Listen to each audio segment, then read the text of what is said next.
Praise the lord. దేవాతి దేవునికి వందనాలు. ప్రభు నామమున మీ అందరికీ నా ప్రత్యేకమైన వందనాలు, శుభాలు తెలియచేస్తున్నాను. ఈ దినము కొరకు ఏర్పాటు చేయబడిన దేవుని వాగ్దానము మార్కు సువార్త 4వ అధ్యాయము 39వ వచనము. అందుకు ఆయన లేచి గాలిని గద్దించి నిశ్శబ్దమై ఊరకుండమని సముద్రముతో చెప్పగా గాలి అణిగి మిక్కిలి నిమ్మళమాయెను. దేవుని నామానికి మహిమ కలుగునుగాక.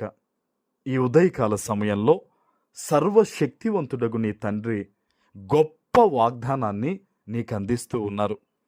ఆనాడు శిష్యులు సైతము మేము చనిపోతున్నాం ప్రభువా, నీకు చింత లేదా అని ఆయన వేడుకున్న ఆ సందర్భాన్ని ఈరోజు దేవుడు ఎందుకు నీకు వాగ్దానంగా ఇస్తున్నాడో తెలుసా?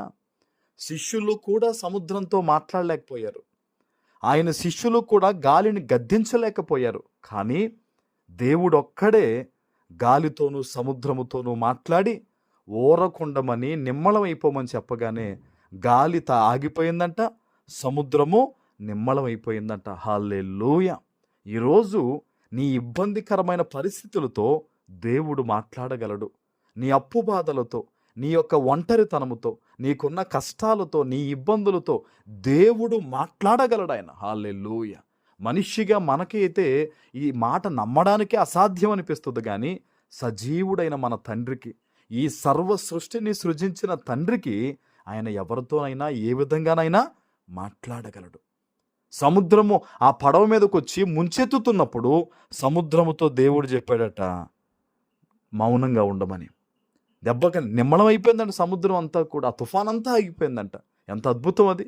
ఈరోజు నీ జీవితంలో అయ్యా నేను ఇబ్బందులు పాలైపోతున్నాను, ఈ మనుషుల వల్ల ఇబ్బంది అవుతుంది, ఈ పరిస్థితుల వల్ల ఇబ్బంది అవుతుంది, ఇదిగో ఈ పలానా సమస్య వల్ల నాకు ఏదైతే కష్టం ఉంది అని నువ్వు అనుకుంటున్నావో, దేవుని సన్నిధిలో నువ్వు మొరపెడితే ఆ మొర ఎలా ఉండాలో తెలుసా?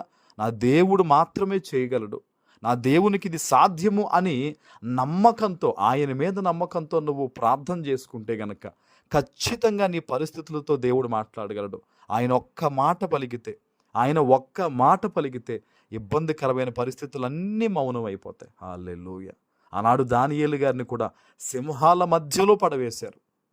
అన్ని సింహాల మధ్యలో మరి దేవుడు తన దూతను పంపించడం వల్లే కదా అవన్నీ నోర్లు మూసుకొని కూర్చున్నాయి.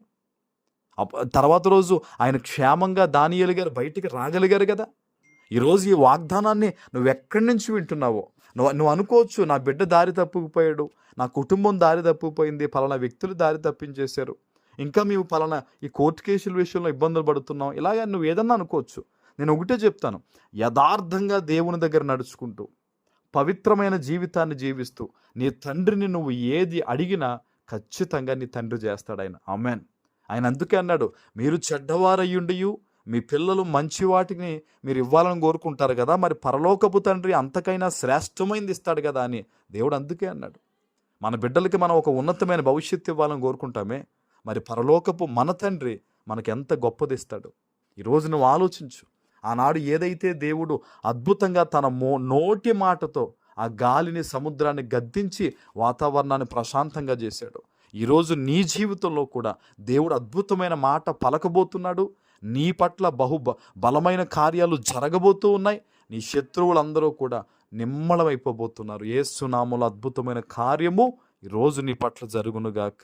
ఆమేన్. ప్రార్థన చేసుకుందాం. పరిశుద్ధుడు అయిన మా తండ్రి, మీకు వందనాలు. ఈ ఉదయకాల సమయంలో మీరిచ్చిన గొప్ప వాగ్దానము ప్రతి బిడ్డ జీవితంలో నెరవేర్చి స్థిరపరచుమని యేసు నామమున ప్రార్థిస్తున్నాను తండ్రి. ఆమేన్.